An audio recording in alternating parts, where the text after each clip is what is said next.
जी, तो electric bike और scooty का एक और फ़ायदा ये है कि बारिश में आप एक हाथ से इसको चला सकते हैं और दूसरे हाथ से आप छतरी को पकड़ सकते हैं।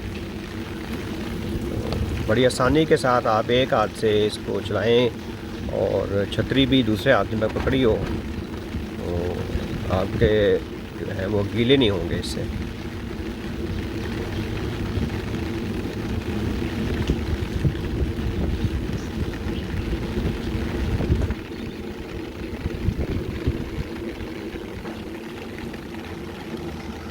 और स्कूटी के अंदर आपके पाँव जो है वो बिल्कुल सेफ़ होते हैं।